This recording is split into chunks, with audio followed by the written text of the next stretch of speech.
buhay o kabiguan, ng ligaya o lungkot. Kaya marapat lamang na tanggapin si Jesus bilang tagapagligtas at Panginoon.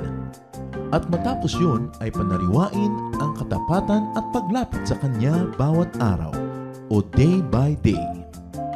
Ang day by day ay naglalayong umalalay sa pang-araw-araw na pamumuhay. Narito po si Kuya Ed Lapis sa mensaheng pinamagatang Innocent but Wise.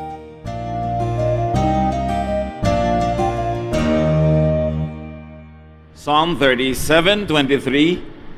The steps of a good man are ordered by the Lord, and He delights in His way. Pagka ang Panginoon ay natutuwa sa tao ay maraming pagpapala ang dumarating. At isang napakalaking pagpapala na nga kung ang tao ay natututong makinig sa ibinibigay ng Panginoon na instruction sa kanya. Ang desisyon, ang thinking process, ang mga ginagawa ng isang taong mabuti ay binibigyan ng Diyos ng guidance. Ang ating pag-aaral, innocent but wise. We ask you, Father, to be our speaker. Lead us unto greater knowledge of you. Bring up our consciousness of you in a higher way. Nawa, Panginoon, sa aming pagbubulay-bulay, sa pagtitipon-tipon na ito, malagod kayo at bigyan nyo kami ng aral na mauunawaan at mababao namin sa pang-araw-araw na buhay. Patawarin niyo po kami sa aming mga kasalanan, Panginoon. Punuin niyo po kami ng inyong pag-ibig at umapaw ito para maging maibigin din kami sa aming kapwa. And right now, we ask you to be our speaker. Speak to each one of us with the simple message, Lord, that we can easily apply in our lives. Lead us, teach us, heal us, and guide us. In the name of your Son, Jesus, we pray. Amen. Marami mga tao, pag nagiging spiritual o religyoso, parang nawawala ng intelligence. Nagiging hyper-spiritual that they do many things that are unreasonable. Matthew 10:16, I am sending you like lambs into a pack of wolves. So be as wise as snakes and as innocent as doves. Ang mundo daw ay punong-puno ng maraming panganib tulad ng maliligiran ka ng maraming mga mababangis na hayop. Kumisan, these wolves are dressed as sheep and you won't recognize them, so you won't take precaution. Dapat ang tao masuriin at maingat. As sabi, be wise as snakes and innocent as doves. There must be something about the wisdom of the snakes that made the snake a candidate to be used as metaphor here. Pero kailangan daw, kung gaano ka ka-wise like snakes, gano'n ka rin naman kalinis ang kalooban tulad ng mga kalapating kinikilala noon bilang sagisag ng kalinisan at kapayapaan. The world is full of wolves, of dangerous people, fatal threats. Mas maraming danger na nanggagaling sa kapwa-tao kaysa sa mga masasamang espiritu kung tutusin. Pero alam ba natin, nakikilala ba natin kung dumarating ang mga panganib na ito? Genesis 6:5, the Lord saw how bad people on earth were, and that everything they thought and planned was evil. So the world is not only full of dangerous people, it's also full of dangerous ideas. A lot of deception. Pagka ang tao ay masama ang ugali, masama ang pag-iisip, masama rin ang kanyang gagawin. At isa sa mga kasamaan na napakapanganib ay yung pandaraya, kaya napakalaking tragedy na ikaw ay madaya. Matthew 7:15, sabi ni Jesus, watch out for false prophets. They dress up like sheep, but inside they are wolves who have come to attack you. Napakalinaw ng imagery, mga wolf who they eat sheep, pero they dress as sheep so that they could get into the presence of the sheep without those sheep being suspicious. So maraming deception. Hindi lang false prophets, meron ding false wisdom, false prophecy, false teachings, false promises. Pagka tayo ay nadaya ng isang ideya, ito man ay isang pangako, isang katuruan, o nagpapanggap na karunungan, malaki ang nagiging damage sa ating buhay. At sabi ng Panginoon sa John 10:10, I came that you might have life and have it abundantly, have it to the full. Therefore, we've got to know how to protect ourselves from dangerous wolves that pretend to be sheep. The world is full of dangerous and murderous deceivers of people, and also murderous deceptions or ideas. So dalawang panganib ang dapat nating babantayan: deceivers and deceptions. Deceptions would come from the mouth of people that we will least suspect to be deceivers. Tatandaan nyo ito, lahat halos ng nalinlang, lahat ng na 1, 2, 3, na racket, sasabihin nila, hindi ko naman sukat akalain kasi nagtiwala naman ako.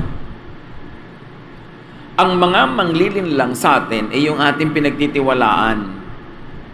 Hindi lahat ng pinagtitiwalaan ay manloloko. Pero ang pwedeng makapanloko lang ay yung pinagtitiwalaan, kasi paano ka maloloko kung hindi ka nagtitiwala? Kaya dapat yung kung sino ang mga pinagtitiwalaan natin, i-consider din natin na sa kanila pwedeng manggaling ang mangdadaya sa atin. Kasi hindi ka pwedeng dayain ng di mo pinagtitiwalaan. They have no chance. Kaya lahat ng nadadaya may kasama pang pain, hindi lang dahil nadaya sila sa pera, hindi lang dahil nadaya sila sa ganito at sa ganyan, kundi nasasaktan ng loob nila na napagsamantalahan ang kanilang pagtitiwala. Na ang kanilang pagiging kampante ay sinamantala pala para sila ay salakayin. So, lagi na ang pagsususpetsahan mo na pwedeng panggalingan ng pandadaya ay yung mukhang totoo. Kasi yung halata mong hindi totoo at obvious na hindi totoo, hindi ka doon madadaya. Tulad ng, hindi ka naman pwedeng madaya na binayaran ka ng fake na pera kung yung pera, iba ang kulay at maling-mali ang korte. Para makapandaya ang fake na pera, dapat mukha siyang totoo. At lahat ng nangdadaya, mukhang totoo. Kaya ang pag-iingatan natin ay yung mukhang totoo, tapos hindi pala. God's people are to be innocent as doves, sabi ni Jesus, in their intentions, in their motives, in their principles. Saan ba tayo magiging parang mga inosente, mga walang malay sa mga plano, sa mga iniisip natin sa ating kapwa? Hindi tayo lumilikha ng sapot na para tayong gagamba, para may mahuli tayo doon. Hindi tayo lumilikha ng mga traps so that people could be entrapped and taken advantage of. Sabi sa Matthew 5:8, God blesses those people whose hearts are pure. They will see Him. So, hindi pala lahat makakakita sa Diyos, either in a spiritual way or in a visible way, but it is more of spiritual way. Na pag malinis ang iyong puso, malinis ang iyong hangarin, magpapakita o magpapakilala sa iyo ang Diyos. Hindi sapat na marunong ka, hindi sapat na ikay bihasa or sanay, dapat malinis ang iyong puso. At pag malinis ang iyong hangarin, magpapakilala sa iyo ang Diyos, mauunawa mo ang kanyang katuruan, maintindihan mo ang kanyang mga teachings, at maia-apply mo in a wise way. Proverbs 16:2, we may think we know what is right, but the Lord is the judge of our motives. Hindi nakikita ng tao yung motive. Nagabot ka ng tubig, nagpautang ka ng pera, nagbigay ka ng pagkain, nag-host ka sa mga tao, ang bait-bait mo. Pero ano ang motive? Diyos ang nakakakita nun. At pag nakikita ng Diyos na malinis ang iyong motibo sa iyong mga ginagawa, magpapakilala siya sa iyo. Meron tayong ginagawa na kumisan parang masakit. Pero ang linis ng intention mo. Kahit na ginising mo yung isang tao mula sa kanya mga bangungot at mga maling paniniwala, medyo masakit yon, pero nakabuti sa kanya at magandang intention mo, God honors that. Kaya doon tayo innocent, mga kapatid, sa motives. Kasi kung minsan, mali ang ginapaggamitan nating word na we should be innocent and like doves. Sa motives yun, sa intensyon, sa layunin ng ating puso. 1 Samuel 16:7, But the Lord told him, Samuel, don't think Eliab is the one just because he's tall and handsome. He isn't the one I've chosen. People judge others by what they look like, but I judge people by what is in their hearts. So lagi at lagi paulit-ulit ang puso natin ang tinitingnan ng Diyos.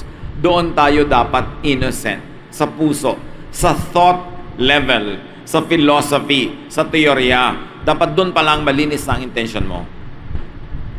God's people are to be innocent, not ignorant. Akala ng mga tao, pag innocent ka at maka-Diyos ka, pwede ka na rin hindi matalino. Hindi ka na gumagamit ng correct thinking process. Hindi ka na objective. Hindi ka na nagre-research. Magde-decision ka, hindi ka na lang nagre-research, nag-aaral ng mga dapat mong malaman. Basta mo, ay, pagpe-pray ko na lang yan. Maraming mga tao, akala nila, yung emotion nila, yun ang will of God. Kaya nadadaya tayo ng emotion. At madalas, mga kapatid, yung mga taong prayerful, sila din yung emotional. Siguro kaya nga sila prayerful kasi emotional sila. Kaya yung mga prayerful, kandidatong madaya ng kanilang emosyon. Yung mga God said, God talk to me. Medyo maingat ako lagi sa ganyan eh. Alam mo po, kuya, kanina po kinausap ako ng Diyos. Talaga? Lumapag ang Diyos sa harapan mo, kinausap ka. Napanaginipan ko po. Ay, panaginip naman pala eh. Naligo ka ba? Baka binabangungot ka, baka guni-guni mo yan. Kasi maraming panaginip, sinasabi sa atin yan ng psychology at mga iba pang mental sciences. Madalas yan, extension of your desires, extension of your unexpressed feelings, or extensions of your wishful thinking, or yung baligtad, is an expression of your fear. So pag emotion-laden ka, maraming natatakot ka, o excited ka, gustong-gusto mo, o ayaw na ayaw mo ang isang bagay, dapat hindi ka lagi nananiwala sa panaginip mo na kinausap ka ng Diyos. Kadalasan yon, extension ng utak mo, yung iniisip mo nung gising ka, nag-extend tuloy nung tulog ka, na wala ka ng control sa iniisip mo, tapos sa panaginipan mo, akala mo kinausap ka ng Diyos. Pwede naman talaga tayong kausapin ng Diyos sa panaginip. Si Joseph nga kinausap. Pero lagi mo nang ang safe way is to doubt the meaning that you attach to your dream before you believe it. Kasi kung totoo naman yung kinausap ka ng Diyos, kahit hindi mo yun agad-agad na aksyonan, kikilos at kikilos ang Espiritong Banal sa'yo. Hindi ka naman laging minamadali ng Diyos, pwede ka maghintay, managinip ka uli, mag-pray ka, ask other people what they think of your dream. Hindi basta napanaginipan mo, sabi ng Diyos. At yan ang mga dangerous people, mga kapatid. Although many of them are very well-meaning and very honest, kaya lang emotional. Meron pa, alam mo, sinabi sa akin ng Diyos, ikaw ang mapapangasawa ko. May ganon. Ano mo sagot doon? Ba't hindi sa akin sinabi? Sa'yo lang. Dapat sinabi rin sa akin. So, guni-guni mo lang yan. Binabangungot ka lang, magtigil ka. Yung alam mo, sabi sa akin ng Diyos, papautangin mo ako. May mga ganon. Kasi mo, ha? Ako pala ang magpapautang, hindi ba dapat ako ang kausapin ang Diyos? Ba't ikaw? Doubt. Okay lagi, talaga, sabi pala ng Diyos, maraming ganon, nagpapautang tuloy ng hindi dapat, nagbibigay tuloy ng hindi dapat dahil hindi sila nakikipag-argue with God's will, yung pala guni-guni. So God's people are innocent but not ignorant. You always consider the facts, you study every available information on the ground so that you could be properly guided in decision making. God's people are to be innocent, not foolish. And definitely not naive. Hindi ka dapat masyadong simpleng mag-isip that God will protect me. Bakit hindi ka naka-seatbelt? God will protect me. Bakit ang dami-dami mong tarangkasaka sa gate mo? Ipoprotect ka ng Diyos. Ganon. Bakit ikaw? Diba? Di uminom ka rin ng lason. Ipoprotect ka pala ng Diyos. Maraming mga ganung uri ng mga pananaw. God will protect me. You protect yourself. Gamitin mong utak mo na bigay sa iyo ng Diyos and then ask God to give you added protection. Pero kung yung intelligence na binigay sa iyo ng Diyos, hindi mo papakinggan, tas maghihingi ka ng himala, marami nang nabigo. At pag nabigo sila sa kanilang expectation sa Diyos, na inimbento lang naman at hindi naman Diyos ang may sabi, expect it, nawawala ng pananampalataya, nangihina ang pananalig, sinisisi ang Diyos. God gives us intelligence, so it is a spiritual activity to think, to be wise, and to use the brain that God had given us. Hindi kailangan masyadong simpleton. Kaya nga lagi kong ipinapaalala kahit sa mga mahilig mag-missions, well, magandang mag-mission, pero ang bata-bata mong babae, kaya ganda-ganda mo, magmi-mission ka sa mga prison na punong-puno ng mga sex-starved men, malamang sa'yo ma-rape ka. Kung sasabihin, ay, God will protect me. Kasi marami na tayong nakita na hindi naman nagkaroon ng ganong protection. Dapat, sinusunod mo yung law of nature, sinusunod mo yung intelligence, sinusunod mo yung utak na binigay sa'yo ng Diyos. Hindi yung parang tatalon ka sa building, sabi mo, ay, sasaluhin ako ng Diyos. Ganon-ganon ang pinapagawa ni Satan kay Lord. Nung tinutokso niya si Jesus, dinala niya doon sa pinakamataas na tore ng templo, na ang gilid noon ay bangin pa na napakalalim, bukod doon sa foundation ng tore, ang tabi pa noon ay bangin. At sabi ni Satan, sige nga, kung talagang anak ka ng Diyos, di ba, mahal ka ng Diyos, tumalon ka. Total, nakalagay sa scripture, hindi niya papayagan na yung paa mo ay sumayad kahit sa mga bato. Bakit ka tatalon? Para lang patunayan mo na ipagtatanggol ka ng Diyos? Paano kung hindi niya gawin yon? Ikaw ngayon ang mawawala ng pananampalataya sa Kanya. Dapat isinusuri, pinag-aaralan, at hindi pinapasawalang bahala ang mahalagang bagay. Diyan umaabuso ang maraming mga nagbabasa ng Biblia. Maraming hindi na gumagamit ng utak. Para bang kasalanan mag-isip, kasalanan maging matalino. Samantalang Diyos ang nagbibigay ng katalinuhan, and one of the gifts of the Holy Spirit is knowledge. And a higher gift is wisdom. Proverbs 4:11, I instruct you in the way of wisdom and lead you along straight paths. So the Lord gives instructions. Dapat alam mo yung instructions. And the Lord, being the author of the law of nature, can teach you if you only would observe natural law. Sabi niya, I will instruct you in the way of wisdom. Alam mo na pag napuyat ka, sobra kang sunod-sunod na araw na puyat, kulang ka sa pagkain at pahinga at marami kang stress, bababa ang iyong immune system, magkakasakit ka, kahit ka banal, kahit ka madadasalin. Hindi mo pwedeng sabihin, ay, pinag-pray na ako, tapos hindi ka kumakain mabuti, hindi ka natutulog ng tama, magkakasakit ka, magtataka ka, ba't ako pinabayaan ng Diyos? God instructs you in the way of wisdom, and the instructions are written in biology, written in the human body, written in natural law. We've got to know all of those. Hindi ini-spiritualize mo ang lahat ng bagay. Kahit hindi ako kumain, lulusog ako. Kahit hindi ako uminom ng gamot, gagaling ako. Ang dami nang namatay. Ang dami nang hindi nagpagamot, nabigo. Although, paminsan-minsan, merong sinasabing hindi sila nagpagamot, gumaling sila. Malamang nahimala, o baka may iba silang ginawang tamang hindi lang nila alam. Pero bakit mo iaasa sa ganon ang iyong buhay samantalang natural law tells you that there are ways to get well? Huwag yung sobrang hyper faith na hindi na nag-iisip. Hosea 4:6, my people are destroyed from lack of knowledge. Kita mo, hindi naman bababa ang Diyos sa langit at ipupuwera ka sa parusa o kaya sa consequence ng lack of knowledge. If you plant, you will harvest.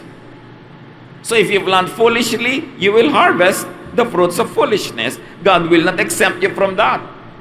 Kailangan i-observe mo ang natural law. Very important. God's people are to be innocent as doves, but wise as snakes in their methods, in their ways, in their technique. At ito nga pinag-uusapan natin kanina pa.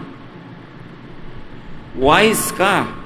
Innocent ka sa iyong isip, sa iyong mga plano, pero yung paggawa mo ng buhay, yung pamamaraan, yung araw-araw na diskarte mo, dapat wise ka as serpent. Hindi ka innocent as dove. Nag-aaral ka ng mga hakbang, saan ka pupunta, anong dapat mong gawin, anong magiging bunga niyan. And you are wise in doing things, especially in dealing with others. Hindi ko mo, wow, nakita ko sa church yung tao na yon, taga-church, ang habang-habang magdasal, pinagtiwalaan mo na, tapos sa 1, 2, 3 ka. Marami kasi umaaten ng church, nakikipag-fellowship, nakikipagpalagayang loob, sumasali sa ministry, nagpaplano lang pala ng tamang oras ng attack. Pinapahulog ang loob mo, pinapaamo ka para ka madaya, kaya kailangan, hindi ko mo, ang punong-puno naman ng verses ang bibig niya, at lagi siyang dasal lang dasal, nagtitiwala ka na agad. Dun wise ka as serpent in your method. Innocent ka as dove, hindi mo siya pinag-iisipan na lolokohin mo siya, pero wise ka na hindi ka rin nagpapaloko. Kailangan tiniisip natin yan. Why are we talking about these things? Ang dami nabivictimize sa mga fellowship. Kumisa nga nabivictimize pa sila ng preacher, ng pastor, ng leader. Yung pala, napagsasamantalahan lang sila. Sila pala ay dinadaya o ine-exploit. Tiwalang-tiwala, hindi na marunong mag-isip. Proverbs 2:2, keep in tune with wisdom and think what it means to have common sense. Dapat may common sense ang tao, lalo't mananampalataya.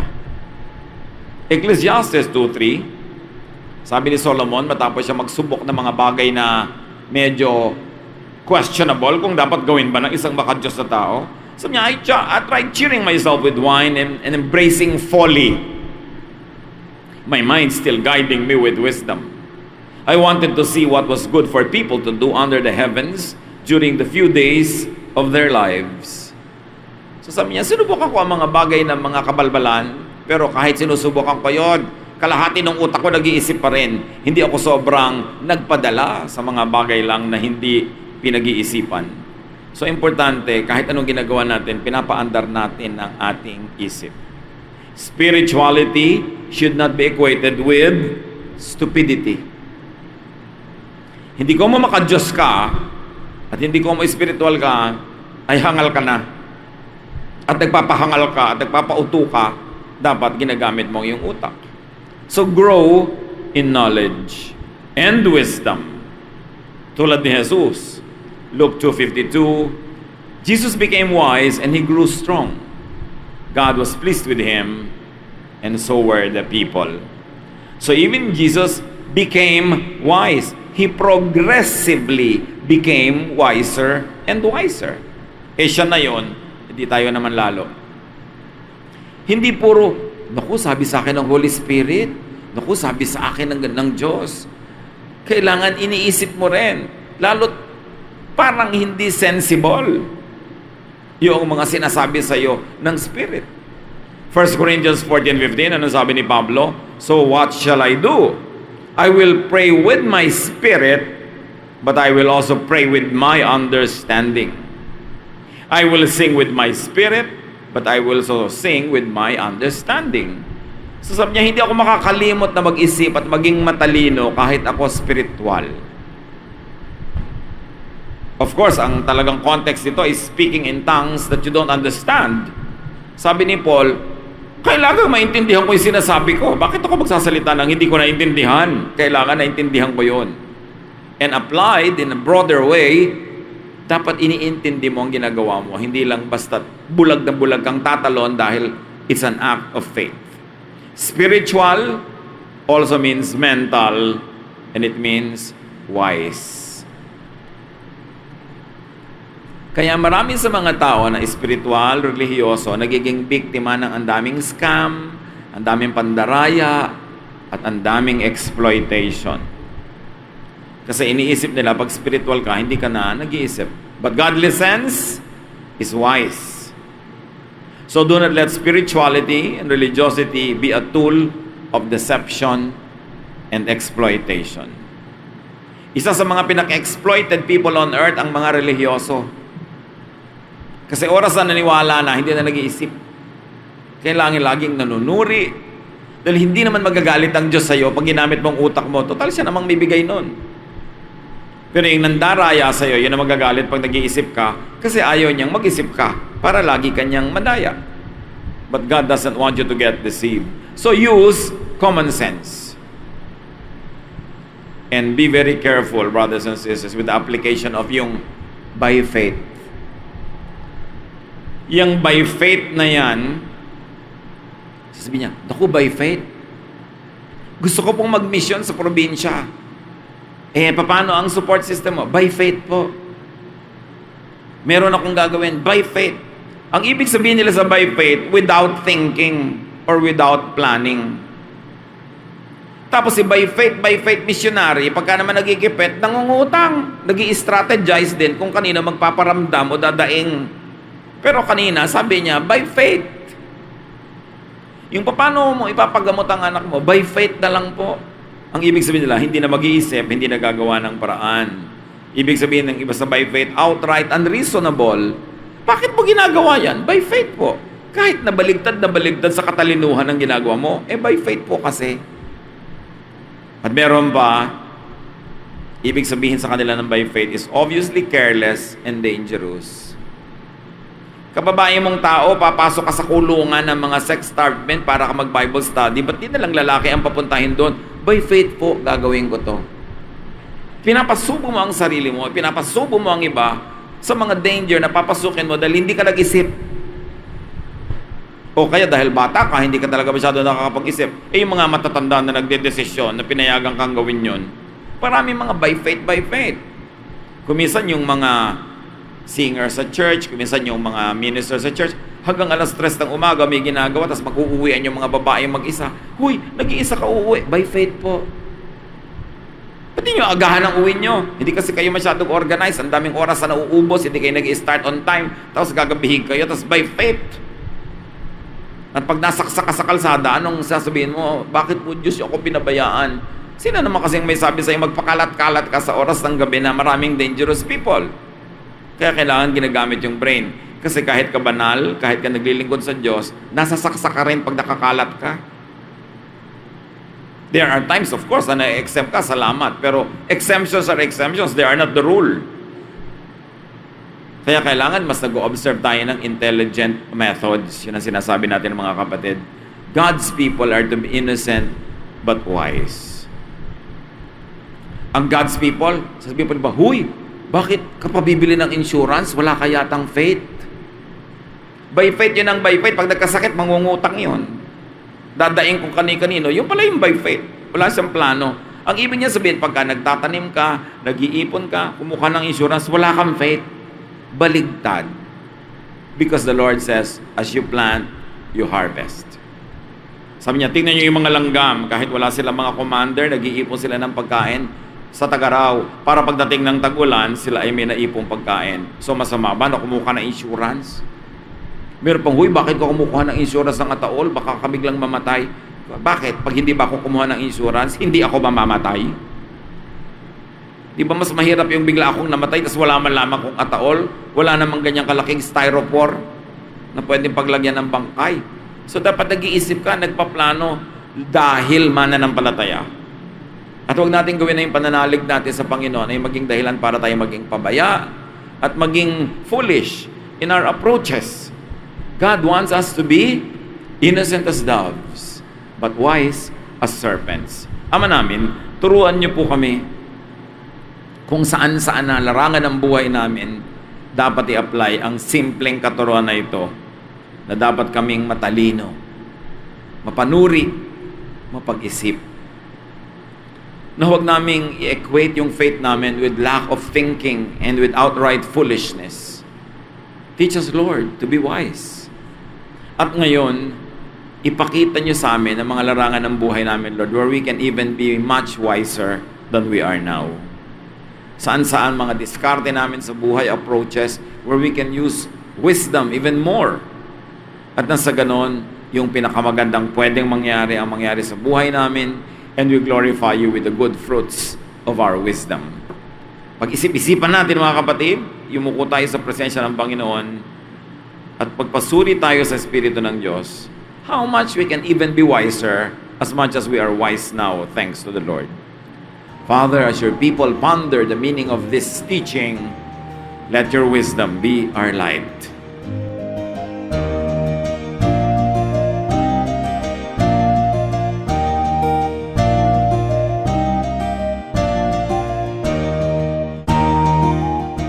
Ang katatapos pong mensahe ni Kuya Ed Lapiz ay pinamagatang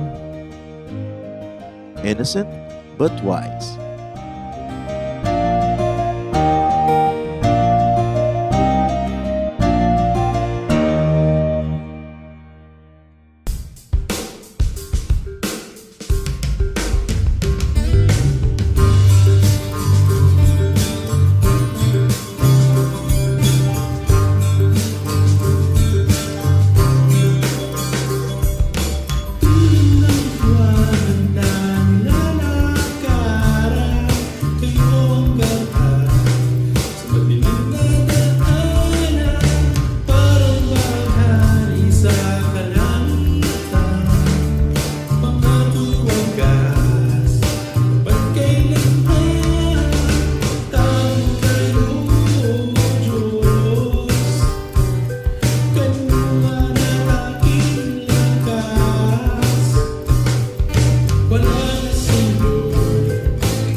Dumako po tayo sa mga hiyas ng bayan, mga kayamanan po ng ating lahi, ng ating lipi na maaari nating pagyamanin, kilalanin at itampok. At ito po ay atin ding ipamana sa mga darating pang henerasyon. Ang atin po ngayong itatampok na hiyas ng bayan ay ating mga kasabihan. Marami po tayong magagandang mga kasabihan. At bakit po kayamanan ng bayan ang mga kasabihan? Sapagkat ito po ay mga karunungan na naipon, sinala, niliglig, binuo ng panahon. Sa tagal ng ating mga karanasan bilang isang bayan, bilang mga mamamayan, bilang tao. Ang ating po mga ninuno ay nakabuo ng mga salawikain na nakabase sa mga mahahaba, matatagal at malalalim na mga karanasan. Kaya dapat lamang namang pahalagahan ng mga kasabihang ito sapagkat hindi naman tayo basta-basta makakaimbento ng kasabihan sa loob ng isang araw o isang linggong karanasan. Kailangan po ang mahabang pag-oobserba sa buhay, pagdidili-dili, at pagkatapos po ay pagbubukas ng isip. Ang atin pong kasabihan na itatampok sa araw na ito ay galing sa Katagalugan, ang kahoy na likot baluktot, hutukin hanggang malambot. Kung lumaki at tumayog, mahirap na ang paghutok. Talaga nga naman po, tamang-tama. At ito po ay galing sa UP Cultural Dictionary for Filipinos ni Thelma B. Quintanar at mga kasama. Uulitin ko po ang kasabihang ito. Ang kahoy na likot baluktot, hutukin hanggang malambot. Kung lumaki at tumayog, mahirap na ang paghutok. At siyempre, ito po ay hindi naman talaga tungkol sa mga kahoy ang pinag-uusapan. Bagamat napakaganda po nung nakikita natin dito na imagery, yung kahoy nga naman na puno habang maliit pa lang at malambot pa ang mga sanga at malambot pa ang katawan at medyo likuyan o baluktot o kung saan-saan pumupunta kayang-kaya pa nating hutukin, lagyan ng suhay at iurong dito o kaya ay patigasin sa ganong patungong direksyon. Subalit kung yan ay malaking-malaki na at punong-puno na, hindi na natin yan pwedeng maiba dahil matigas na at mataas na, baka hindi pa natin maabot. At ito po naman siyempre yung metaphor na ito ay may kinalaman sa pagpapalaki ng mga bata, sa paghubog ng kaisipan, sa paghubog ng mga paniniwala at mga pagpapahalaga. Napakahalaga ang pagtuturo sa bata ng mga konsepto ng tama at mali, ng maganda at ng mga hindi maganda, habang ang tao ay bata pa, habang ang kanyang isip ay mura pa, at habang siya ay masunurin pa, habang siya ay dependent pa at umaasa pa sa kanyang mga magulang o sa mga matatanda, habang siya ay teachable and impressionable, ay kailangan na dumating tayo sa talagang masusi at seryosong pagtuturo. Napakahalaga na turuan ng mga bata sa tamang panahon. Huwag po nating ipaurong-urong ang pagtuturo sa mga bata. Pag kami mga itinatanong, huwag natin sabihin, bata ka pa, hindi mo pa malalaman yan, saka na, pagtanda mo na. O kaya, ano ba, kabata-bata mo, ang dami mong tanong, malalaman mo rin yan pagtanda mo. Kailangan po maingat tayo sa pagsagot sa mga tanong, ibigay po natin ang mga sagot na tumpak at tama, at itrato natin ang mga bata na parang matanda kung ating kausap, igalang din natin sila, at bigyan natin ng mga tamang paliwanag. Tandaan po natin ang pagbabantay, ang pagtuturo, ang paghuhutok sa mga mumunting mga bata. Yan po ay magkakaroon ng panghabang buhay na epekto sa kanilang buhay.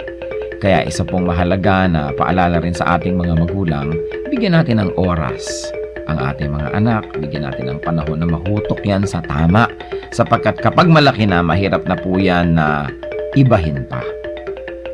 Kaya ilapit natin sa Panginoon habang maaga, palakihin natin ang may takot sa Diyos, palakihin natin na kasama ay mga mananampalataya, nadidinig ang salita ng Diyos, mga Kristiyanong awitin, at nang sa gayon, ang batang ito ay lumaking nasa tamang direksyon. Sabi rin po yan sa Bible, train up a child in the way he should go, and when he is old, he will not depart from it.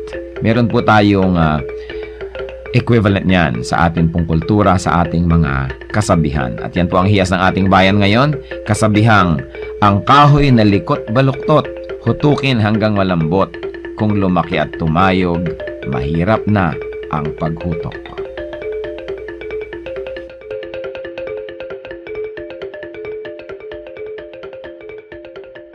Sa inyo po, Panginoon, lapat itong aking loob na sumilong at pasakop, makisuno at sumukob. Sa tuwing kayo'y lalapitan ay lagi nang gumagabay, taus-pusong lumilingap sa bawat pusong sugatan. Kabutihan niyong matapat, bukas palad kong magbigay, kahit ang tulad kong abay, walang patagong anuman.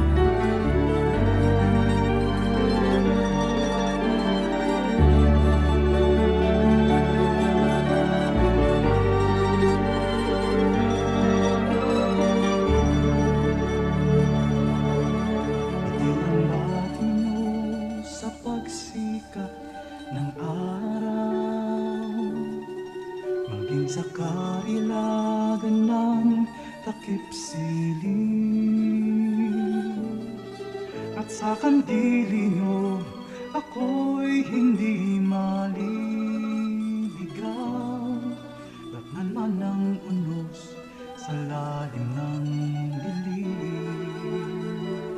Kung sisikapin kong bilangin ang mga bituin, isa-isahin ko man bato sa buhangin. Walang makahihigit sa lawak ng iyong pagtingin, sa kalinga niyo't pagmamahal sa akin. Alleluia, Alleluia, Alleluia, Alleluia, Alleluia, Alleluia, Alleluia, Alleluia.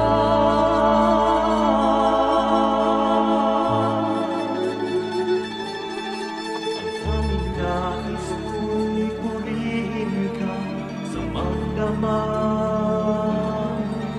Makasama ka maging sa aking hatid. Ako'y nagagalak sa kaligtasan niyo't habag. Pagkapaglapit ko, ngiti ang iyong bati. Alleluia, Alleluia, Alleluia, Alleluia, Alleluia, Alleluia, Alleluia, Alleluia. Ngiti ang iyong bahagi sa bawat sandali. Kayo'y hindi nagsasama. Ako'y dinilisan, di niyo hinayaan. Kayo ang laging kasama. Ngiti ang iyong bahagi sa bawat sandali. Kayo'y hindi nagsasawa. Ako'y dinilisan, di niyo hinayaan. Kayo ang laging kasama. Hallelujah, Hallelujah,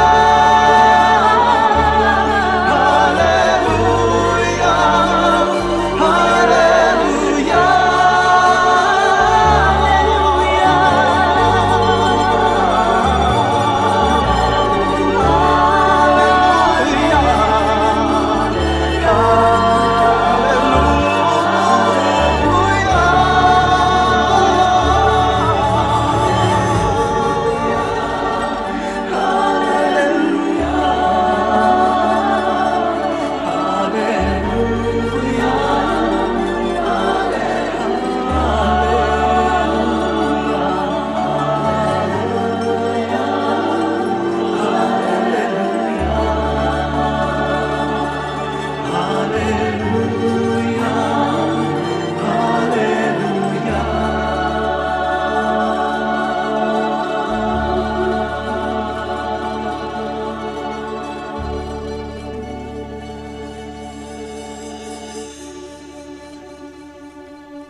Bakit ang mga eskwelahan napakahilig mag-field trip sa mga noontime shows? Yan. ang hindi siguro maganda sa ating mga educational tours. Dapat ine-emphasize natin mga museum, mga handicrafts, living traditions ng bawat bayan, mga galleries para ma-develop yung artistic taste and affinity with cultural heritage ng mga bata. Yun namang noon times yun sa papanood nila sa TV araw-araw kung gusto nila eh. Kaya bakit naman dadalhin pa doon ang educational tour? Ano naman ang matututunan mo doon na may kinalaman sa paghubog ng iyong pagkatao, ng iyong pagka-Pilipino at pagkamahusay na nilalang. Siguro dahil may mga marketing companies kasi ngayon na nagpa-package at nagbebenta ng tour sa mga school, baka yan ang pinakamadali nilang gawin at popular. Pero pag sinunod ng educational system kung anong hilig at popular, hindi na mangunguna sa paghubog ng citizenship ang educational system, magiging tagasunod na lang sa uso.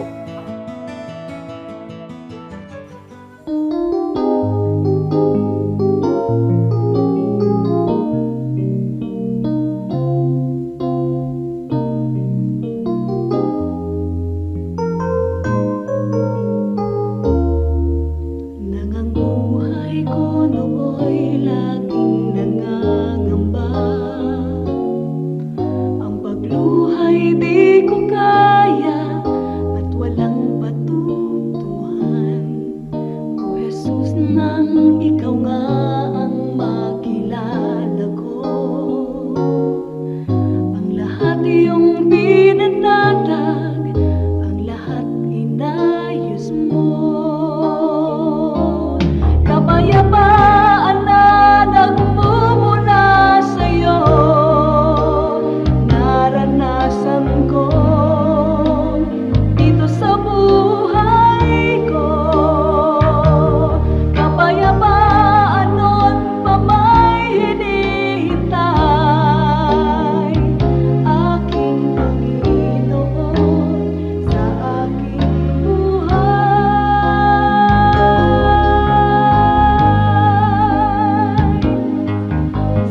Naman ng unos, ang takot ay ganap.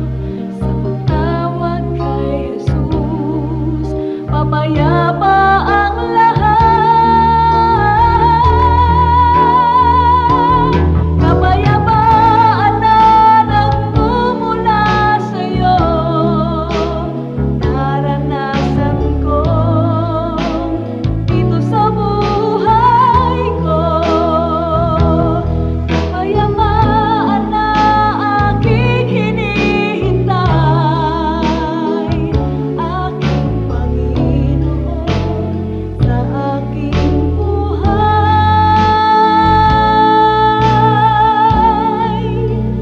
sa aking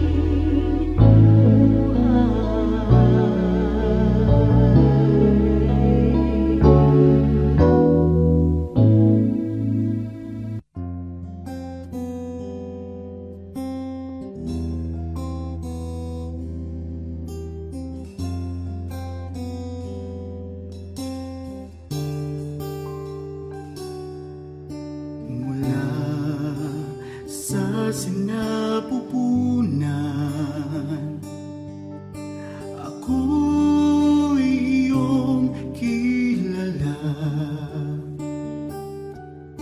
Wala na nang iba, sa inyo'y hihigit pa. Panginoon, tapat dakila ka. Kayo lang ang pupurihin at siyang tatanghalin, pagkat kay buti-buti niyo sa akin. Ang pag-ibig na sadyang kay ganda, mga pangako niyo'y gabay sa aking daan. Walang makapapantay sa anak ninyong alay. Ang pag-ibig niyo'y sapat kailan pa man.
pagsusukat taas, lalim layo't lawak ng pag-ibig niyong sadyang walang hanggan, walang hanggan. Ang pag-ibig na sadyang kay ganda, mga pangako nyo'y gabay sa aking daan. Walang makapapantay sa anak na inyong alay. Ang pag-ibig nyo'y sapat kailan pa man. Ang pag-ibig nyo'y sapat kailan pa man. Ang pag-ibig nyo'y sapat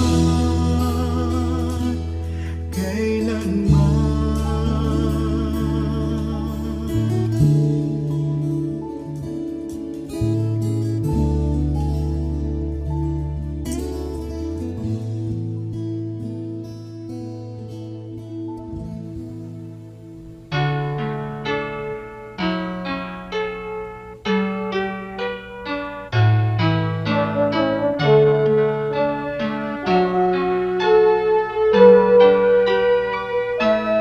Kahit lagi ang pasakit dito sa buhay ko, kahit lagi ang pagluha dito sa buhay ko, sakali man itong aking pamatok, ubod ng bigat, sa tulong mo, Jesus, nakakaya ang lahat. Kung sakaling ang ligaya'y di pa natagpuan, kung sakaling ang ginhawa'y di pa nakakamtan, sa piling mo, Jesus, ako ay lagi nang nakatanaw sa langit mong laan, di na mamamanglaw. Pagtitiis, pagtitiis ang kailangan kong mabatid. Kaya't ikaw, Panginoon, ang aking tutularan. Pagtitiis, pagtitiis ang kailangan kong mabatid. Ang buhay ko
bahagi sa mga dukha. Ngunit paano nilang masisilayan ang habag at pag-ibig mo kung hindi mapatutunayan sa aming patotoo? Kaya kung paano mo kami kinalingan, kung paano mo kami minahal, sa aming buhay nawa ay magbunga ng pagtitiyaga at pagpapagal sa aming kilos, salita at damdamin. Maranasan nilang totoo ang kabutihang natutunan natin na nagmumula sa'yo.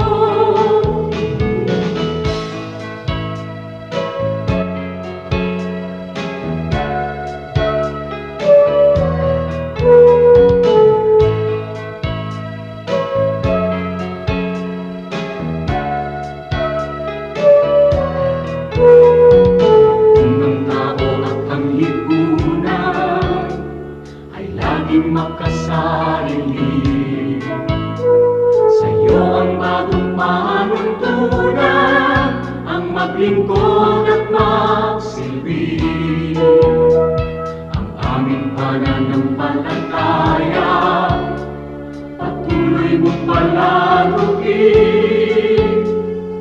at sa iyong dakilang biyaya di ka namin bibigutin. Kaya kung paano mo kami kinalingan, kung paano mo kami minahal, sa aming buhay nawa ay magbunga ng pagtitiyaga at pagpapagal sa aming kilos, salita at damdamin. Maranasan nilang totoo ang kabutihang natutunan namin na nagmumula sa'yo. Ang kabutihang natutunan namin na nagmumula sa'yo.